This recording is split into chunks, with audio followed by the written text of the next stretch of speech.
Cuckoo is a 2024 horror film directed by Tilman Singer, and I know nothing about it. I know it's about a girl that moves to a resort with her family and horror-like antics ensue, I guess. But anyway, that's what we're talking about today.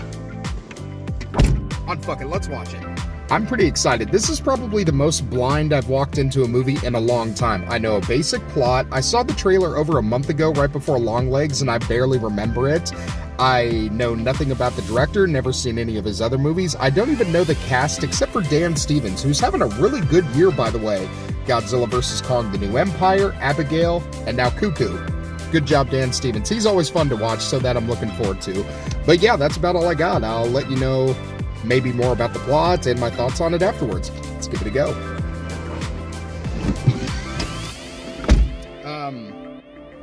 What? Okay, so for starters, I got to the theater a half hour early, got my ticket, got some snacks, used the bathroom, ready to go, and the lady said, "You're in theater 5. So I went into theater 5, and I looked at my phone. I was like, it's 10 minutes past when the movie's about to start, and there's a lot of fucking kids in here. So I checked my ticket, and I was like, I'm in theater 6. That bitch lied to me.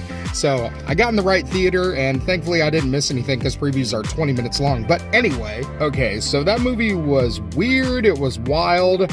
But in a good way. I had a really good time watching it. It was very original. I'm going to have a really hard time describing what happens in this movie without spoiling it, but I'll do my best. This lady and her family, they go stay at a resort that her family's working at.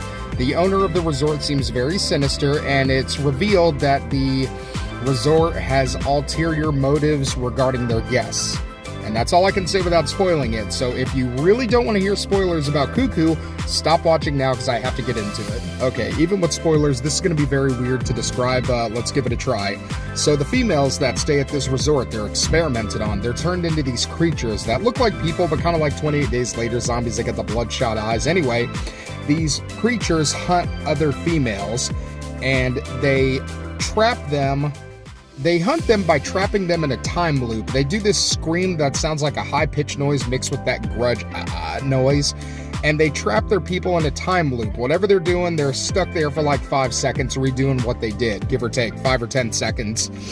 And whenever they get up to their prey, they knock them out, and they produce semen from nowhere and inject it into them to create more creatures.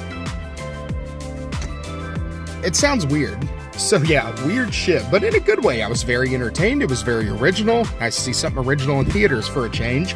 My main takeaway from this is honestly Dan Stevens' performance. He was the villain of the movie, and I just saw this guy at the beginning of the year in Godzilla vs. Kong, and he's like, "Hey, what's up, man? I'm the vet. I'm here to help." He's having a good old time. In this, he's like a creepy... He sounded like Christoph Waltz from Inglourious Basterds, just like, "Thank you for coming to my resort." He's got a real thick German accent. He was amazing in the movie. The main character, actually pretty much all the characters were kind of throwaway. The main character is this, "I'm a teenage girl. I don't want to be at this resort. I hate you, Dad." And she doesn't want to talk to anybody. "Oh, that's my stepsister. She's not my sister. I never call her my sister."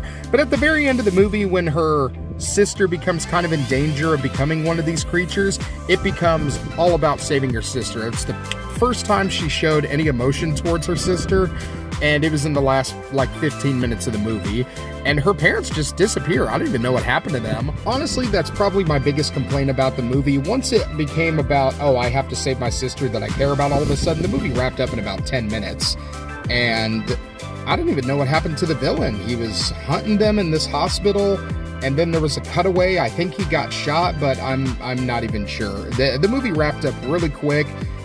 The ending could have used a little bit more explanation, but it just went from we're being hunted in a hospital to going off into the sunset. Overall, it was a good time. It was very original. Probably not something I'll watch again in the future, but for Dan Stevens alone, I'd recommend it.